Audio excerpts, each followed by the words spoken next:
One. I made it to day 28. I feel like I have a lot to talk about today, so let's get into it. A couple of days ago, I had a couple of really big events happen. So day 26, I felt the urge to go number 2. So I went to the bathroom, and I'm about to get graphic here, so I'm sorry for that, but it's important. I pushed, and when I pushed, I felt like something substantial came out, and I was thinking, wow, that's interesting because I haven't ate anything, so no, waste matter should really be coming out of me. And so I looked into the toilet, and this huge parasite had came out of me. It was probably about the size of a chapstick tube. And I will be sharing that on my Facebook post. So if you haven't seen it and you want to see it, it'll be on there, but I'll put it in the comments so I don't gross anybody out in the Facebook feed that's, I don't know. Anyways, so that happened, and then later that night, it was probably about like 8:30 because I was kind of getting ready for bed. I became severely nauseous, and to the point where like I had to puke. Like I know there was nothing really to puke besides for water, but I had to puke. So I went into the bathroom, and I was just puking into the sink because I figured, well, nothing substantial is going to come out anyways besides for spit and bile. And when I did that, little tiny black worms came out of my mouth. And I should have took a picture of them, but I didn't because I was like in shock and disgusted, and I just wanted to get rid of them. But immediately after I got that out of my system, the nausea went away.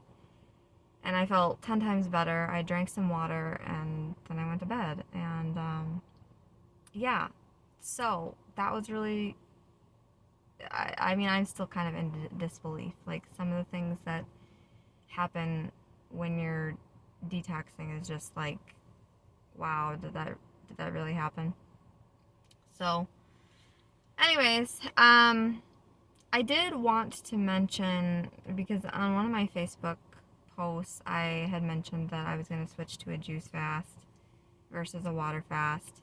And so I just wanted to clear that up. So on days 1 through 9 of my fast, it was just water and electrolytes.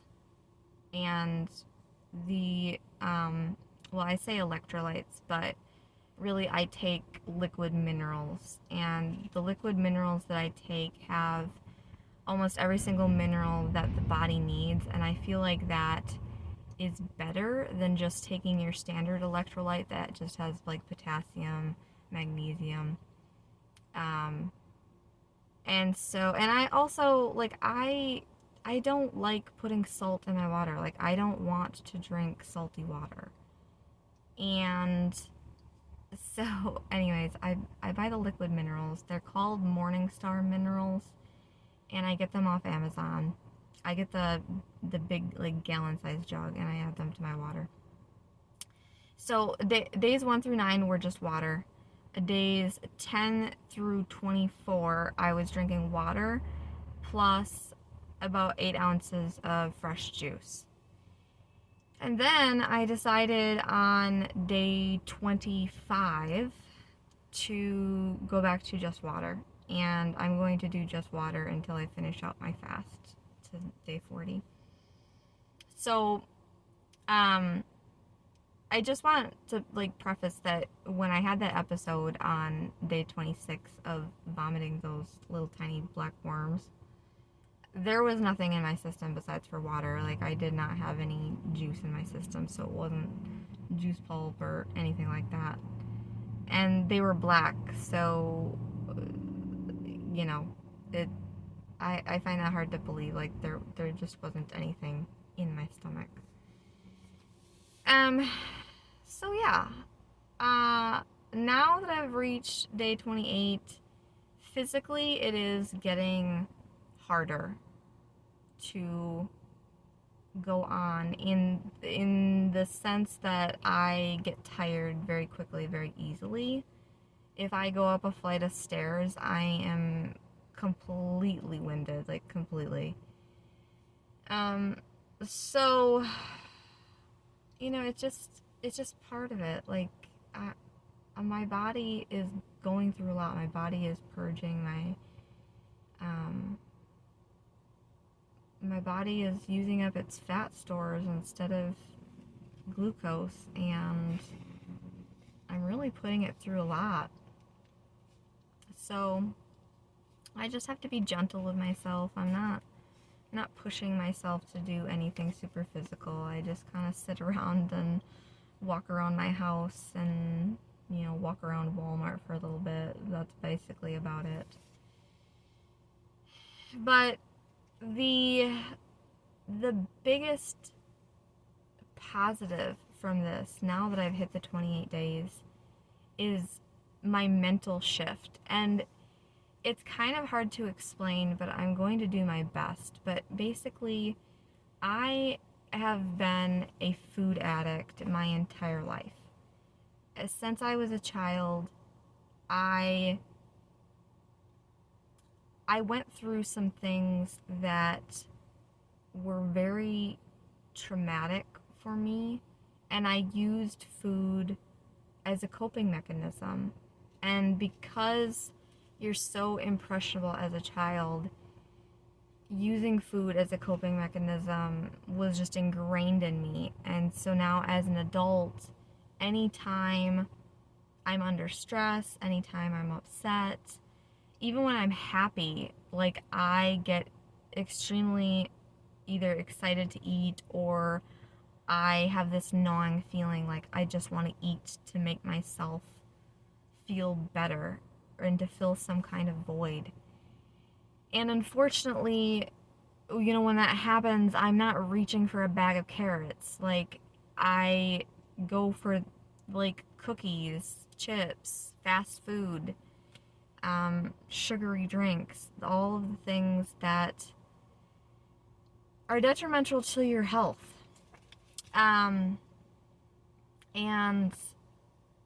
it's one of the reasons why I'm in the position that I'm in, is because I was not taking care of my body and fueling my body like I should have all of these years, for 33 years.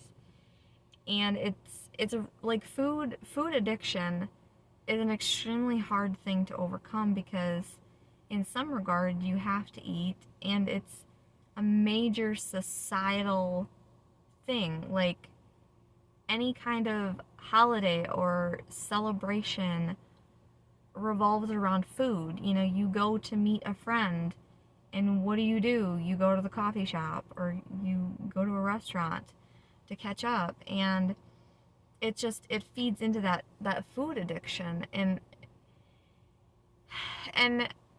interesting enough, now that I'm on this fast, I have more time, it seems, to read, and I've been doing a lot of reading.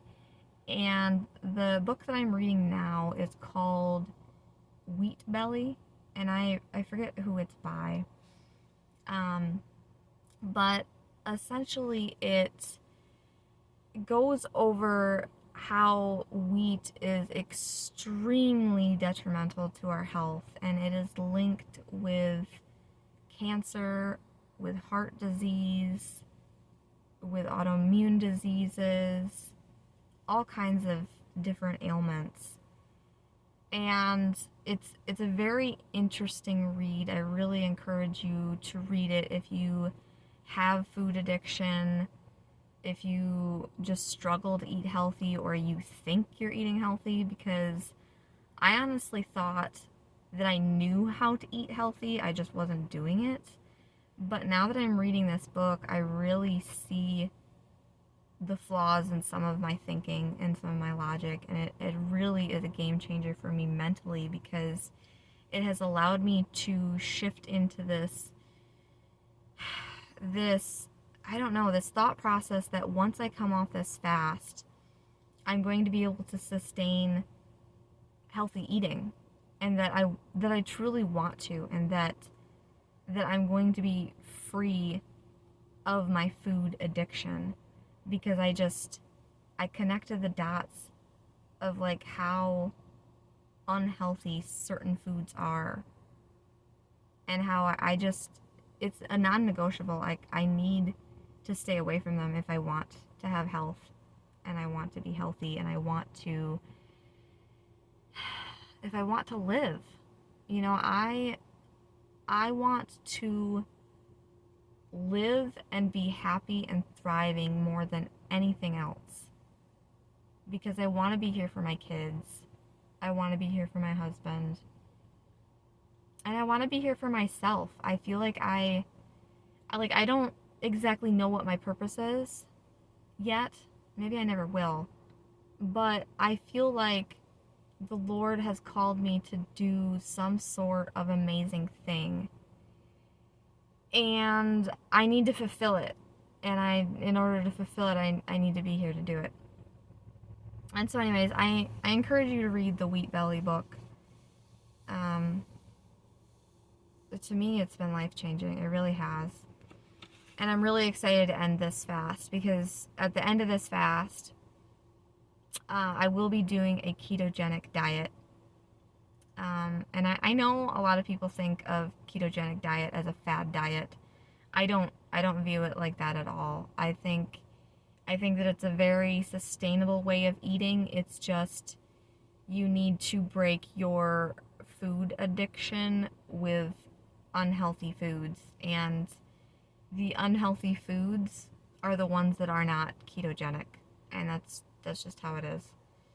And maybe you don't want to hear that, and maybe you'll disagree with me, but go read the Wheat Belly book, and I think you might change your mind.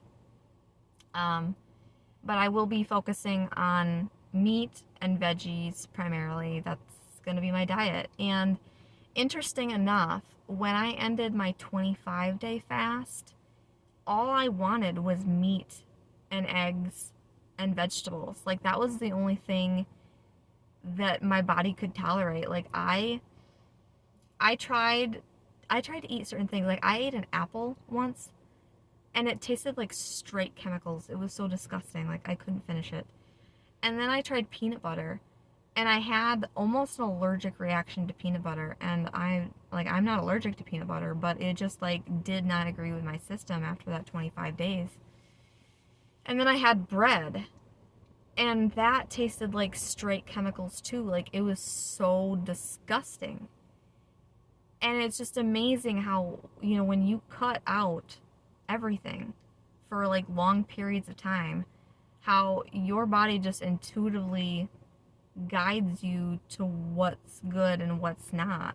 So, I mean, basically, when I came off that fast, I was eating a ketogenic diet. Did I stick with it? No, because my food addiction came over, and I went back to the pasta and the cakes and the cookies and the chips and the McDonald's and everything like that. And this time, I'm not going to do that, because my mind has gotten so mentally strong on this fast that I know that I will be able to resist the temptations that I'm going to be coming in contact with, because I'm already doing it. Like last night, I went out to dinner with my family, and they got pizza, and I sat there and I looked at the pizza and I smelled all the smells, and it didn't even affect me, because I looked at that pizza and I thought to myself, that is not food. Like, that is just, it's just something to fill the void. Like, it's not nutritious. Giving it's not going to give my body the nutrients that I truly need to thrive. And so, I don't know, it didn't even faze me. And it was really, really nice. It was really amazing to just see that mental shift that I know that I can overcome this food addiction. And then also to mention, another reason why I'm choosing the ketogenic diet is that there is proof and studies that a ketogenic diet is specifically good for brain tumors. And my brain tumor isn't like it is a tumor, but it's not like brain cancer.